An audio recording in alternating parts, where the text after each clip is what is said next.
rya jambo ryiza wambwiye ryabaye nk'igitsi ku mutima, za nzandiko nziza wampaye ndazisoma ku manywa na nijoro. Mana yacu, Mana igira neza, twongeye kugushimira. Uri Imana yo kwizerwa, Imana yo kwiringirwa. Niwe Mana ikora, niwe Mana ikomeye, niwe Mana itangaje, niwe Mana yo kwiringirwa. Turasenga, turavuga Mana, ijambo ryawe ni rizima, ijambo ryawe rirakora, ijambo ryawe rirahambaye. Umuntu wese atwumviriza Mana, nta kindi ijambo ryawe ribereyeho, ni ukuzana umucyo ahari umwiza, ni ukuzana ubuzima ahatari ubuzima. Turasenga ubuzima bwawe bugaragare mu bana bawe, bugaragare mu batwumviriza, bugaragare Mana muri iki kiganiro isanamitima tugezaho, ubwoko bwawe tubone benshi bakira babohoka ku bw'icyubahiro cyawe, mu izina rya Yesu Kristo Mwami. Amen, amen, amen.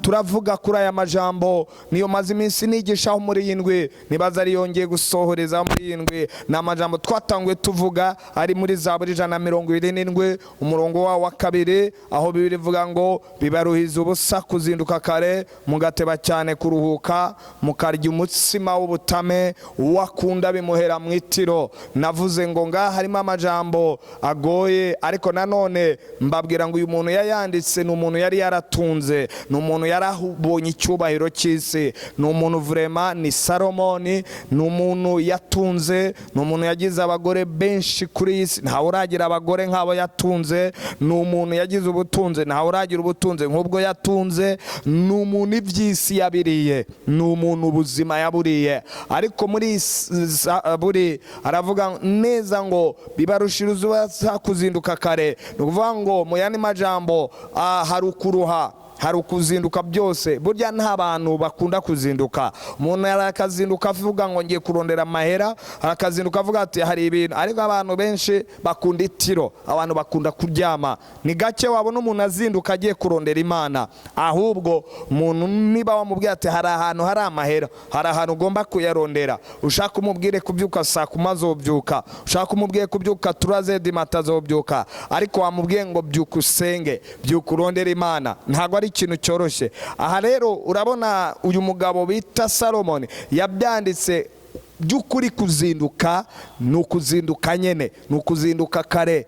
Ngo rero muraruha muzinduka kare, muritanga ntacyo mudakora, ariko ivyo mukora byose mutsima murya, murya wabavunnye, murya wabaruhije, murya mwagowe, mujya mwakubititse. Aravuga neza, aravuga aya majambo, aravuga kandi uhoraho abiwe abibahera mu itiro, abibaha batavunitse. Nicyo byari bishatse gusigura. Afite ndagira ngo mbabwire ni ukuri, umuntu w'Imana, umuntu Imana yahaye umugisha, ntabwo ibyiwe bimuvuna. Oya, hari abantu rwose ikintu cyose akozeho gihabwa umugisha. Bibiri bitwereka neza ku mugabo bita Yosefu mu Itanguriro. Turabona neza Yosefu buryo yagiye kwa Potifari, Imana mu umugisha, ibiganza by'irabi umugisha. Nawe Imana yaha umugisha ibiganza byawe, ibiganza byawe icyo bikozeho cyose kigahabwa umugisha. Yaba business gahabwa umugisha, yaba akazi utanguye kagahabwa umugisha.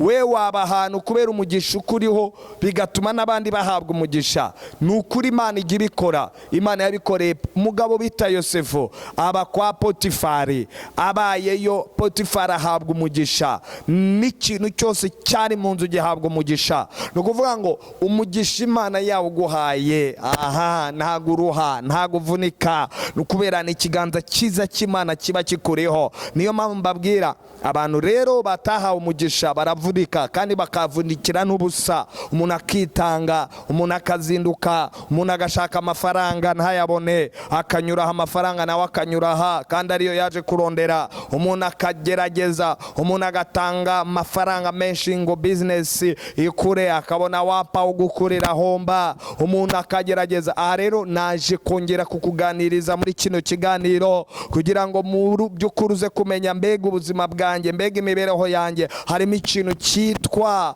icyo twita kurangiza nabi. Aha ndavuga kuri ya mpemu yitwa kurangiza nabi. Kurangiza nabi nayo ni impemu.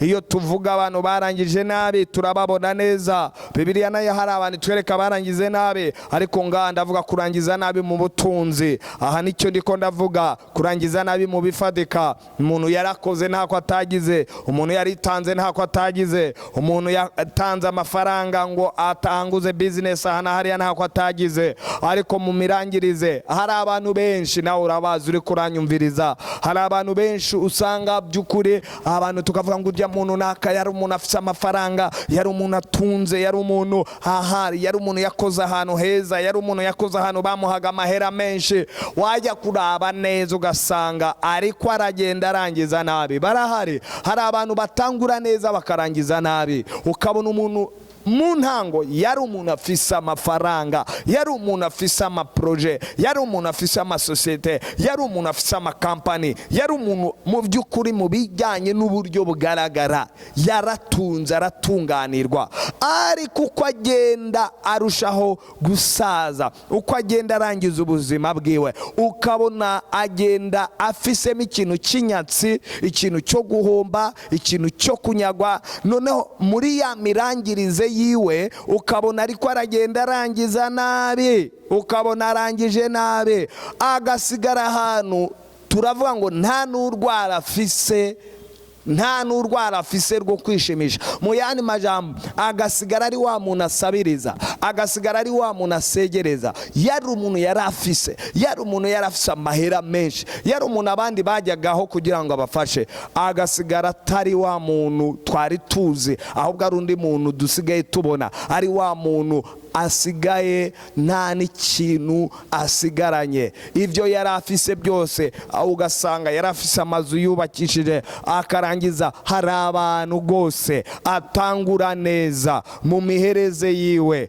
akagenda arangiza, uko arangiza akarangiza nabi, ukabona arangije nta kintu na kimwe asigaranye, akarangiza mbega ukabona nta kintu yisigaraniye. Aba bantu bariho, nawe waba urimo, nawe waba uri kuranyumviriza uvuga uti ni ukuri kera nari mfise amazu, none ndiko ndabona nta nimwe nsigaranye. Agasigara apanze, kandi ntago ari uko atari yarubatse, yari yarubatse, ntako atari yaragize, ariko agasigara ari muri ba bantu bapangishije, yigeze gupangisha. Agasigara ari umuntu asigaye apanze iz'abandi, ukabona asigaye mu madeni, ukabona asigaye akennye, ukabona asigaye akarangiza nabi. Barahari. Iyo ni umwuka twita umwuka wo kurangiza nabi. Nawe birashoboka utabibona mu buzima bwawe. Hari abantu b'iwanyu wabibonyemo ukavuga ati ni ukuri twebwe hari n'imiryango imeze gutyo, ugatangura n'umuryango ukize, ariko uko imyaka igenda ihera ukabona bariko baragenda barangiza nabi, bariko baragenda bose bakenda, bariko baragenda bose bari mu bukene udashobora kwibaza. Ukabona barafise ikintu cy'ubukene, kandi uko bari baratanguye ntabwo ariko byari bimeze. Shuti yanjye, ndagira ngo tuze gufata umwanya wo gusenga. Icyo bikeneye nta kindi, uri kurabibona mu buzima bwawe, uri kurabibona mu buzima bw'abawe. Hari nimero dusanzwe dutanga muri kino kiganiro kugira ngo udukeneye utubaze neza, kugira ngo tugufashe, hama tuze kugusengera. Umuntu wese utarakizwa, ibi ndiko ndabibwira abantu bakijijwe, naho utarakizwa, kugira ngo bivemo neza ni ukubanza ukihana, ni ukubanza ugahindukira, ni ukubanza ukamenya Kristo akinjira mu mutima wawe, ukihana ibyaha byawe akabihanagura, ukaba mushya, ibya kera bigahera, ugahinduka mushyashya. Niko ijambo ry'Imana itubwira mu Bikorino ba 2 ibice 5 umurongo wawo wa 17, havuga ngo nuko abari muri Kristo Yesu ibya kera biba biheze, baba bacitse bashya. Hama iki turiko turavuga, nawe ugatangura kukijyana muri processes, ugatangura kukijyana kugira ngo tugusengere. Ariko ndagira ngo mbanze me amahirwe wowe utarakizwa, ukaba utarakizwa, avuga uti Mwami Yesu, uyu munsi menye ko ndi umunyabyaha, ndakwakiriye, ngwino mu mutima wanjye, umparire ibyaha byanjye, unkure mu gitabo cyo kurimbuka, unshire mu gitabo cy'ubugingo. Uhereye uyu munsi citse umwana wawe, kuva uyu munsi gushika iteka ryose, mu izina rya Yesu. Amen, amen, amen. Nimero zacu rero ba bantu baturondera, please guteranya 257 175 233 296. Subiremo plus 257 75 233 796. Imana ibampera umugisha.